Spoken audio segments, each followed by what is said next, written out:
forest keeps secrets darker than the night itself. From a sheriff quitting after facing a towering 9-foot beast, to a birdwatcher vanishing with only a chilling message left behind. From strange deaths on Siberia's permafrost, to a silent stalker moving kayaks in the fog. From an RV park turned deadly in Alberta, to ice fishers haunted by vanishing catches in Finland. These stories reveal a predator both intelligent and terrifying. Watch till the end, because each encounter shows how close the unknown might already be. In November 2020, Sheriff Carl Henley, a veteran of northern Minnesota's deep forests, was on night patrol along a winding dirt road near an old logging camp. He had answered a call about strange sounds reported in the area. The region was thick with pine and covered in fog, the kind that swallowed light and muffled every noise. His SUV rolled slowly forward, tires crunching over wet soil, when the calm broke in an instant. Without warning, the vehicle shuddered violently. Metal groaned, the frame twisting as though it had been hit by something massive. Henley's grip tightened on the wheel, his chest pounding as the headlights cut across the mist. That was when he saw it. Just beyond the tree line stood a colossal figure, upright, broad-shouldered, and covered in hair that glinted faintly under the beams. Its height was staggering, towering at least 9 feet tall, its outline dwarfing the surrounding trees. For several seconds, it held still, an unmoving shadow locked in place before the sound came. A guttural growl rolled from the figure, deep and rough, vibrating through the fog and shaking the air around him. The noise rattled the patrol vehicle and sent dread crawling through his body. The sound was unlike any animal he had ever heard in decades of patrolling the wilderness. Henley's training told him to stay calm, but his instincts screamed that this was no ordinary encounter. The growls grew louder, echoing across the empty road as if the trees themselves carried the sound. The SUV rocked again under some unseen pressure, the screech of metal filling the night. He tried to steady himself, but the sight of that immense form only deepened his terror. Then, as quickly as it had appeared, the figure slipped into the mist. Its bulk moved with unsettling ease, vanishing between the pines without breaking a branch or leaving a sound beyond the fading growl. Silence fell once more, heavy and suffocating, as if the entire forest held its breath. Henley sat frozen, staring at the empty tree line where moments earlier something impossible had stood. Backup arrived minutes later, but the clearing looked almost untouched. To the others, there was no beast, no sign of what had rocked the vehicle, yet the evidence lay clear before them. The SUV bore deep dents across its panels, scratches cut into the paint as though carved by enormous hands. Along the muddy roadside, pressed into the soft earth, were impressions too large to belong to any human. Each step was over 2 feet long, the stride wide, leading directly into the trees before stopping abruptly, as if the forest itself had swallowed the trail. Henley stared at the tracks, knowing what he had witnessed was real. Something had struck with precision, revealed itself, and then vanished into the night. He could not shake the sense that it had been studying him, testing his resolve, showing its power before retreating into the fog. Henley stood in silence beside the patrol vehicle long after the others finished looking over the scene. They brushed aside the dents and scratches as natural damage from the road, and they treated the enormous impressions in the mud as little more than odd marks caused by shifting soil. To them, it was nothing unusual, but for him, the memory of what towered over the tree line hours earlier would not leave his thoughts. Every detail felt burned into his mind, and the knowledge that no one else seemed to believe it only made the weight heavier. The days that followed did not ease the strain. He sat in his office staring at paperwork but unable to focus. His hands shook when he signed reports, and he startled at small sounds that once would never have made him flinch. His nights were worse. He would wake drenched in sweat, hearing faint echoes of that guttural rumble in the back of his head, remembering the way it rolled across the road and through his chest. He realized he was carrying the encounter with him everywhere. Backup officers joked about the dents in his SUV, but Henley could not laugh. He replayed the scene over and over, questioning if the thing had meant to harm him or if it had only wanted him to see its strength. The thought that it might have studied him, tested him, and then vanished by choice left him even more unsettled. He had spent decades in the forest, facing storms, wild animals, and dangerous men. Yet nothing had shaken him like that night. Within weeks, his work became unbearable. Each call near the woods filled him with dread. He could not bring himself to drive down the same stretch of road where the attack had taken place. The forest no longer felt like familiar territory. It felt like something alive and watching. He could not protect others from what he had seen, and he knew he could not explain it in any way that would be believed. One morning, he placed his badge on the desk and walked away. Officially, his departure was described as a personal decision, but those who knew him understood there was more to it. He had not left the job. The job had been taken from him by the weight of what he had faced. From that day on, he carried himself with the caution of a man who had been marked. Word of his sudden resignation spread quickly through town, feeding rumors among locals. Some said he had seen something too great to fight. Others whispered that the forests of Minnesota were home to something far larger and more cunning than anyone wanted to admit. For many, his silence said more than any report ever could. Henley never returned to that isolated road. He avoided the logging camp and the woods beyond it, leaving them to the shadow of the thing that had shown itself and then vanished. For him, the night was not just a memory, but a turning point. Proof that some parts of the wilderness hold secrets too great to confront. In May 2014, avian enthusiast Lila Marlowe hiked alone into a remote Oregon forest to observe a rare migratory species. The morning began calm, with only the rustle of leaves and distant bird calls filling the still air. She carried her spotting scope, binoculars, and notebook, determined to record every detail of her search. The woods were deep and untouched, the kind of place where silence lingered long after each step. As she moved deeper along the winding trail, a heavy fog rolled in, swallowing the path and muting every sound. By midday, the forest seemed unnaturally quiet, as though every living thing had vanished into the mist. Hours later, rangers searching the route discovered her equipment. The spotting scope and notebook were found balanced carefully atop a fallen log, positioned with unnatural precision. The straps of her binoculars dangled loosely, swaying slightly in the breeze as if left in a rush. Inside the notebook, among hurried sketches of birds, one page stood out in jagged, frantic handwriting. The words scrawled across it chilled even seasoned searchers. "I see you. You will not leave. They are patient. They wait." The message was unsettling, not only for what it said, but for the way it seemed to be written under extreme fear, as though she had felt a presence closing in.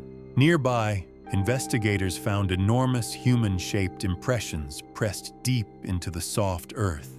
Each print was over 2 feet long, with a stride too wide for any person to make. The trail of steps led away from the path and into thick underbrush, only to vanish suddenly, as if the maker had melted into the forest. Surrounding trees bore long gouges carved into their bark, claw-like marks etched deep. Some scratches curved into faint spirals, their patterns too deliberate to be random damage from wildlife. The search team pressed further, but the forest grew heavier with fog.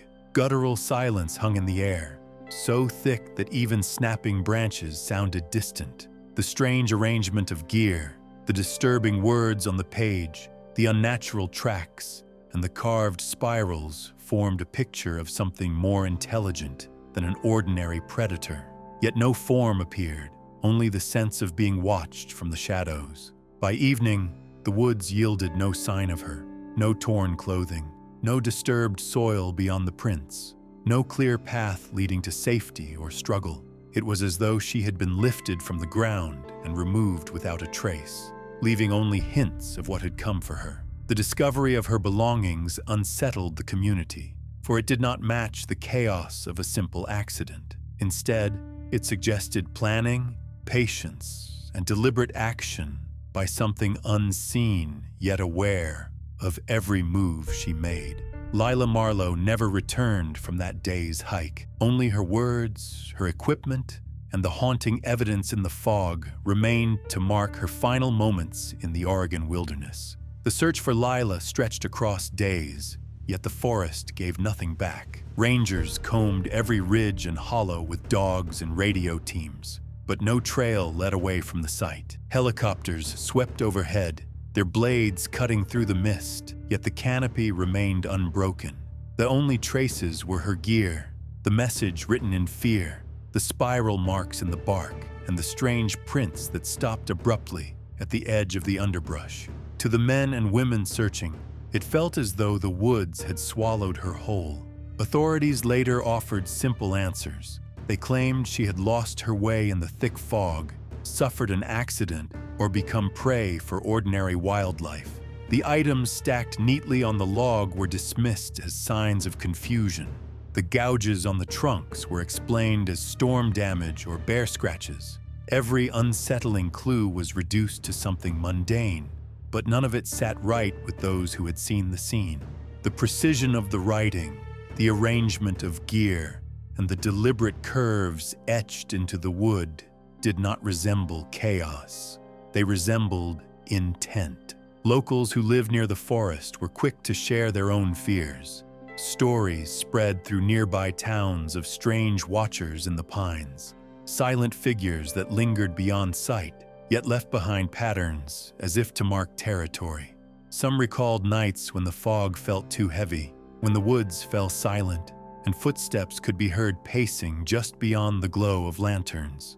For them, her disappearance was not random. It was a confirmation of whispered warnings passed down for years. Her family struggled with the uncertainty. Without a body, without clear answers, grief stretched on without resolution. The words in her notebook haunted them the most. They were the last record of her thoughts, and they spoke not of disorientation, but of awareness, of something present, close, and waiting. Those pages became the only link between her last moments and the people left behind. Over time, the site gained a dark reputation. Hikers avoided the trail where her belongings had been found, fearing the fog that still rolled across the ridges. The spirals carved into the trees weathered with the seasons, yet faint traces remained, like scars etched into the landscape. Visitors who came near swore the air grew colder, the silence heavier, as if the forest itself carried memory of what had occurred. Though the official story labeled it an accident, the community remembered it differently. They spoke of a patient, intelligent predator hidden within the pines, one that did not need to rush or chase. It could watch for hours, rearrange what was left behind, and take without leaving a struggle. Lila's fate was sealed not by chance, but by something that chose her, something that revealed just enough of itself to remind those who searched that they were not alone in those woods. The vanishing remained unsolved, a mystery carved into Oregon's wilderness, marked by silence, fog, and the lingering sense of a watcher that never left. In January 2011, Dmitry returned from a short survey near the banks of a frozen river in the Siberian wilderness. He expected to find his assistant Alex preparing notes by the campfire, but instead, the clearing was silent, blanketed in an unsettling stillness. The snow shimmered under a pale sky, yet what lay before him froze his blood. Alex was sprawled in the drift near the tent, his limbs bent at unnatural angles, his face pale, his body frozen stiff. Around the body, the snow told a disturbing story. Impressions far larger than any humans had pressed deep into the frost. Each step measured more than 2 feet in length, the size and shape resembling enormous human footprints. They were not scattered randomly across the site, but arranged into a flawless ring, a perfect circle that enclosed the tent like a boundary. Beyond the perimeter, the trail ended abruptly, vanishing into the dense taiga as if the figure had disappeared into thin air. The camp itself bore marks of intrusion. A thermos stood upside down on top of a backpack, the lid resting neatly nearby. Notebooks were scattered across the snow, but they were not tossed at random. Instead, they were aligned side by side, the edges almost touching, as though arranged with deliberate care. The patterns unsettled Dmitri even more than the prints, for they suggested intent, almost ritual rather than clumsy violence. Hours earlier, before leaving to collect samples, Dmitri had glimpsed something move among the snow-laden pines. A vast silhouette stood upright, its shoulders broad and heavy, its posture unnatural against the natural curves of the forest. At the time, he dismissed it as shifting shadows through the mist. Now, staring at the body of his companion and the eerie signs carved into their campsite, he realized the mistake. The silence was broken only by faint guttural sounds that rolled through the trees, low vibrations that seemed to rise from the ground itself. The growls circled the camp, fading and returning, as though something massive remained hidden just out of sight. Every step Dmitri took felt measured, as though unseen eyes followed his movements. Fear grew heavier as daylight dimmed. The trees loomed darker with each passing hour, the frozen river groaning beneath sheets of ice. The footprints and the rearranged belongings spoke of a presence not only strong enough to kill, but also cunning enough to leave a message. The scene had been designed to terrify, as if the predator wanted its power recognized. Authorities later dismissed Alex's death as exposure, an accident caused by freezing temperatures. Yet the prints, the precise arrangement of objects, and the echoes in the taiga told another truth, one too terrible to accept. Dmitri knew then that he had not been alone in the permafrost, and the thing that had struck was far more intelligent than any predator he had studied before. Dmitri left the taiga before night could fall again. Each step away from the river felt like a narrow escape. He carried no confidence that the presence had gone, only that it allowed him to leave. The weight of silence pressed on him the entire way out, broken only by distant cracks of ice and the whisper of wind through the trees. He did not look back, afraid of seeing the outline once more in the fog. When he finally reached help, his account was taken but quickly pushed aside. Reports claimed frost had killed Alex, pointing to exposure and poor shelter against the cold. Officials wrote that disturbed supplies were signs of panic, not design. To them, the perfect circle of impressions in the snow was nothing more than an illusion created by drifts and wind. The explanation was clean, but it stripped the scene of all its strange details. The community in the surrounding region did not believe the official story. Elders told of winters when hunters never returned, their sleds found days later with animals tied, but masters gone. Others spoke of giant steps pressed into snowfields, always too wide apart for any man. Some remembered nights when deep rumbling sounds rolled from the forest without a single animal in sight. They said the land was old and watched by something clever enough to choose when to reveal itself. Dmitri could not sleep in the weeks that followed. He remembered the bent body of his companion, the ring of impressions closing tight around the tent, and the way the equipment had been placed, as though a pattern meant to unsettle. He felt certain that he had not stumbled upon random violence, but upon a message, one crafted by a presence that understood fear. The low sounds that moved through the trees that night still followed him in dreams, pulling him back to the icy clearing. He abandoned his research and never returned to the river. The samples he had collected were left untouched, reminders of a time when he thought the taiga was empty of anything but frost and silence. He could not bear to study them, for the memory of the shadow among the pines lingered too strongly. The experience left him pale and restless, glancing often toward tree lines even in settled towns. Years later, locals still spoke of that winter, remembering how one man returned shaken and another never came back. To them, it was proof of an old truth that the wilderness hides more than ice and stone. What waited beyond the snow was not only strong enough to kill, but wise enough to terrify. A watcher who shaped fear as much as it shaped its path through the trees. In August 2016, kayaker Elena Torres paddled alone across a remote northern Minnesota lake. The evening was calm, with the sun dipping low behind ridges of pine. Mist clung to the water's surface, drifting into thick gray sheets that swallowed the far shore. Silence settled over the lake, broken only by the slow rhythm of her paddle cutting through the still water. The place felt endless, its edges hidden by fog, its air so heavy that each sound seemed to vanish as soon as it was made.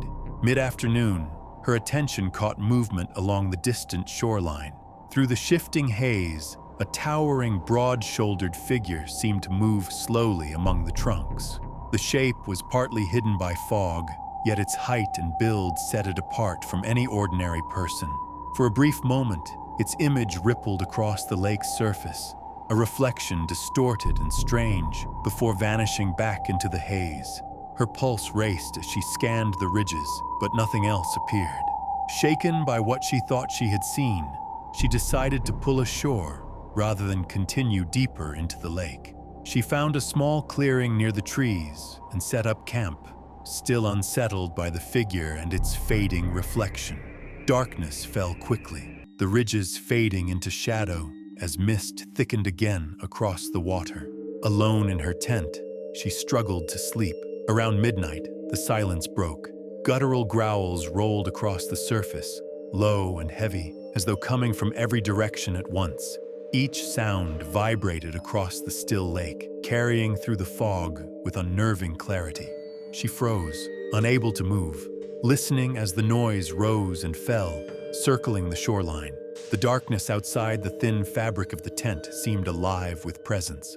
Her heart pounded as she strained to catch movement, yet nothing showed itself.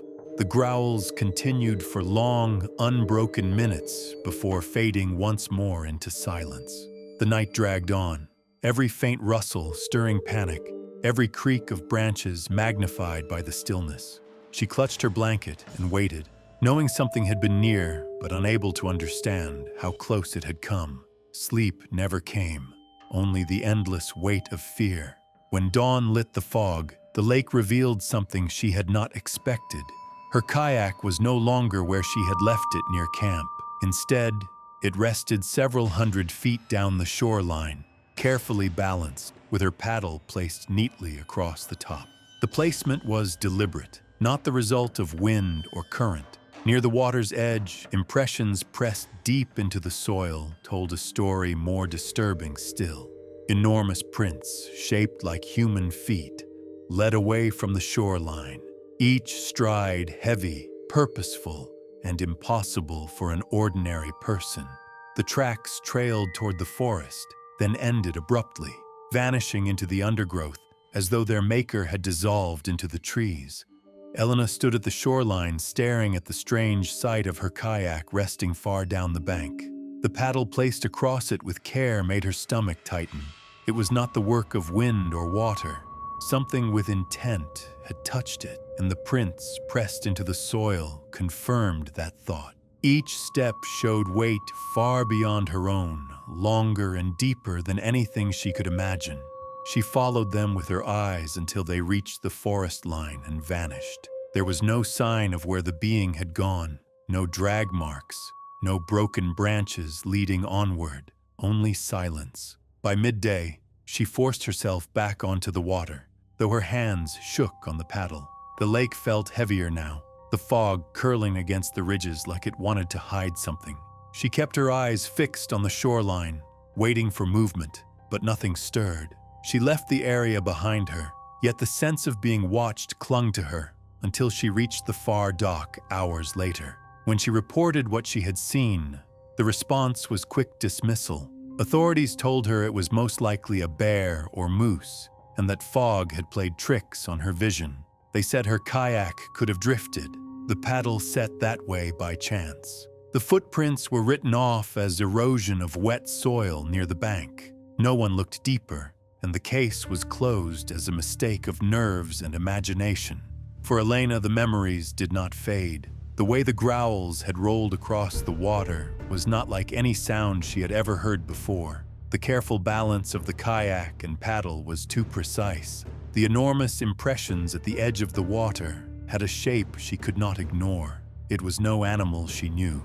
She carried those images with her long after leaving the lake, unable to rest at night without seeing them again in her mind. Locals near the remote ridges spoke in hushed tones when they heard her account. Some admitted that on misty mornings, they too had felt as if eyes followed them from the tree line.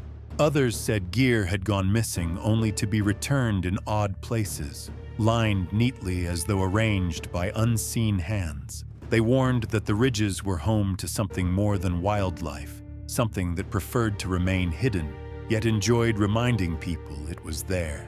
Elena never returned to that lake. The sense of dread that had taken hold was too strong. The footprints and the echoing growls became proof enough for her. Though the official word dismissed her fears, the story spread through the region as a warning.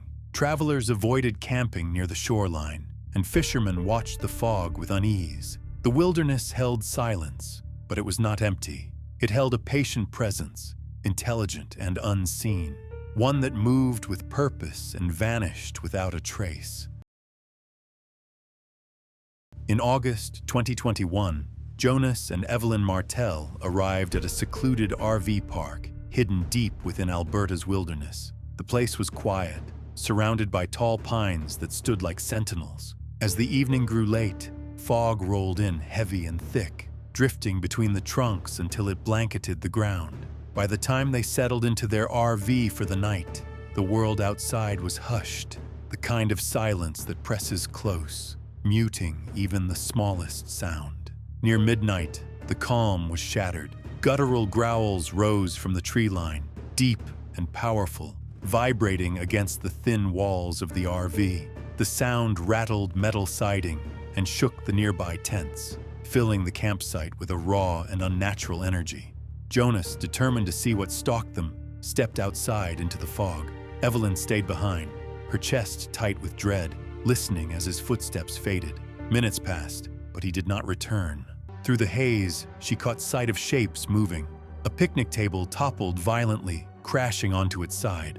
Firewood scattered across the clearing, yet not at random. The logs fell into sharp, deliberate patterns, arranged with unnatural precision, as though marked by an unseen hand. The shadows shifted again, and then she saw it. A hulking figure, massive and upright, stood just within the line of trees. Its shoulders were impossibly wide, its movements silent despite its enormous size. For a brief moment, the faint glow of moonlight reflected in its eyes, and her breath caught in her throat. The figure moved with chilling purpose, circling at the edge of vision. Evelyn pressed against the window, heart pounding as her body shook with terror. The growls came again, low and rolling, echoing across the fog. The sound was so close she felt it vibrate in her chest. She dared not move, watching helplessly as the clearing turned into a scene of chaos. RV doors groaned as they were pried open, hinges bending under immense pressure. Belongings spilled out, but were not left in disorder. Instead, they were piled in jagged, unnatural stacks, as though mocking the normal shape of human life. Hours stretched into eternity, until finally the night began to fade. By dawn, the fog thinned, revealing the truth of what had taken place. Jonas's body was discovered just beyond the campsite, partially concealed beneath brush, as if something had tried but failed to cover its crime. Deep claw marks raked across his chest and shoulders, tearing through clothing and flesh with brutal force. The scene bore no resemblance to an ordinary wildlife attack. Enormous footprints pressed into the damp soil circled the site, each one shaped unmistakably like a human foot, yet far too large, sinking deep into the earth. The tracks trailed toward the forest and then disappeared, swallowed by the wilderness, as though the creature had stepped out of the world itself. Evelyn stood frozen by the shattered remains of their camp, consumed by the horror of what had been unleashed upon them that night. Evelyn remained rooted in place as investigators arrived, her body trembling from exhaustion. She had not slept through the night, her eyes fixed on the tree line where the towering shadow had lingered. When the scene was examined, officials quickly declared the marks on the body consistent with a large predator, most likely a bear. The overturned tables, the stacked belongings, and the scarred doors were explained away as the aftermath of panic and confusion. To Evelyn, their answers rang hollow, for she had witnessed details too precise to be caused by accident. The campsite told a story that none of the reports captured. The claw marks across the chest of Jonas were too deliberate, as though something had gripped him with intent. The piles of clothing, tools, and small items were set in jagged shapes that no animal could arrange. Even the picnic wood, spread into unnatural patterns, seemed designed to send a message rather than to feed hunger. The beast had not touched food, nor had it searched for supplies. Its focus had been on presence and destruction, leaving only dread in its wake. In the days that followed, Evelyn left the park, but carried the memory with her. Sleep brought visions of glowing eyes watching from behind mist. Sounds of groaning metal haunted her thoughts. The echo of the RV doors being pried open with immense strength. Each time the wind rattled her windows at home, she jolted upright, convinced the same towering form stood outside waiting. Locals began to whisper about the attack, passing details in quiet tones at small shops and logging camps. They spoke of something larger than any known animal, something that studied people before striking. Some claimed they too had seen enormous impressions in the soil after nights of strange noises, impressions shaped like feet, but far larger, vanishing without a trail. Stories grew of a hidden predator moving through the pines, appearing and disappearing with intent, choosing its victims with care. The wilderness surrounding the RV park gained a new reputation. Families who once camped there stayed away. Hunters spoke of silence settling across the ridges, a silence that felt weighted, as though every sound was being measured. The park itself emptied as weeks passed, left only to the fog and the trees. To those who knew what had happened, the clearing no longer felt like part of ordinary land, but rather a place marked by something that did not belong. Evelyn never returned to that site. Her life split into two parts, the time before that night and the time after. The sight of the hulking figure moving silently through fog was fixed in her mind, its glowing eyes a constant reminder that the wilderness held secrets far more cunning than any bear. Authorities closed the case with simple words, but those who lived nearby did not forget.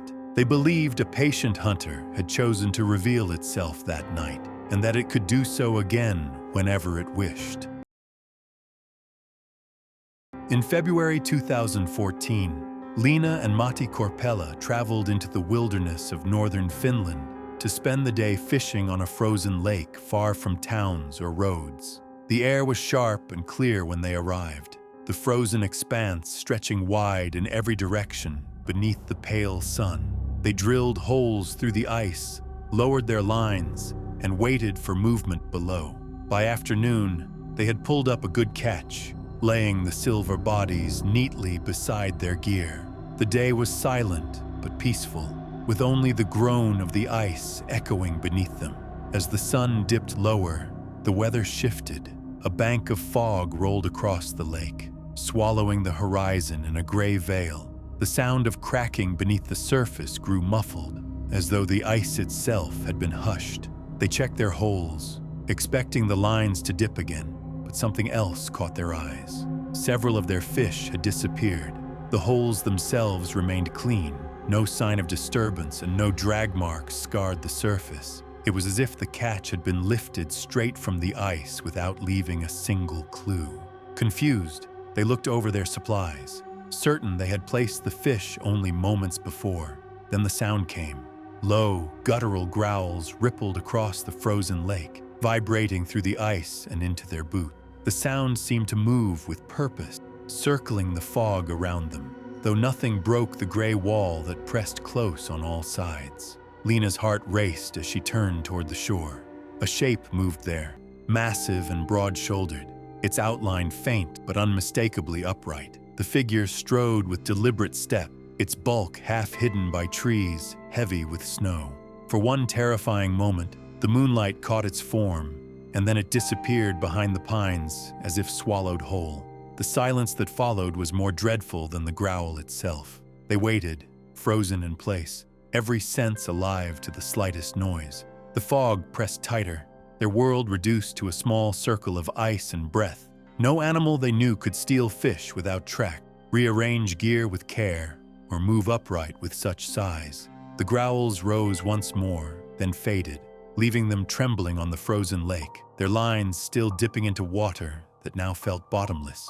By the time evening came, the fog began to lift. Relief never came, for the gear they had left on the ice was no longer the same. Their tools, buckets, and tackle had been shifted, placed into odd shapes that looked like arrangement rather than accident. Nothing was missing, yet nothing was as they had left it. The frozen expanse around them seemed untouched, except for the unsettling feeling that every move had been watched. They gathered what they could in silence, hearts heavy with the sense that the solitude they had sought was not their own. Something had shared the frozen lake with them, something cunning, something massive, and it had chosen to make itself known. When the couple finally returned to the nearest village, their story was met with disbelief. Officials inspected the frozen lake days later but reported nothing unusual. They noted no signs of animals beyond faint bird tracks along the edge of the snow, and they declared the missing fish nothing more than the work of foxes or wandering dog. Their report stated that fog often distorts sound across frozen water, and that fear can turn ordinary noises into imagined threat. But the scene itself had told another story, one that the paperwork never captured. The gear had not been scattered in a frenzy or buried in snow. It had been placed into neat shape, positioned with care, the kind of order no animal could create. Every bucket, rod, and tackle box had been moved in deliberate ways, as though unseen hands had designed a pattern meant to unsettle rather than to hide. No fish bones or blood marked the snow, nothing to show that the vanished catch had ever been eaten at all. Lena tried to explain this to her family, but each time the words left her mouth, she was met with soft smiles and dismissive reassurances. The memory stayed alive in her mind, sharper than any wound, for she knew what she had seen near the tree line. That hulking form had walked upright, its shoulders wide, its steps steady, and it had watched them with an intelligence she could feel across the ice. The sound of its guttural growl remained in her chest, long after the echoes faded. Locals whispered in hushed tones about similar events that no one wrote down. Hunters told of nights when their prey disappeared without a trace, or when campfires burned low only to find wood stacked strangely nearby at dawn. Old fishermen muttered about footsteps too large to belong to men, pressed deep into snowdrifts only to vanish mid-stride. They believed the forests and lakes were home to a presence older than memory, one that moved with thought and patience, choosing when to reveal itself and when to remain hidden. The frozen lake where the incident took place grew quiet in the years that followed. Fewer people returned to fish there, and those who did carried with them unease that clung even in daylight. The mist that often curled over the ice was no longer just weather to them, but a curtain behind which something vast and calculating could wait. Lena and Matty never returned. Each winter, when fog drifted through the ridges and ice groaned across the lake, they remembered the vanishing of their cat and the figure that had stood at the shore. To them, the wilderness no longer promised solitude, but instead revealed the truth of a watcher who stole not only food, but also peace of mind. What had happened on that frozen day remained with them, a shadow that time could not erase, and proof that some places in the north hold secrets too large to be named.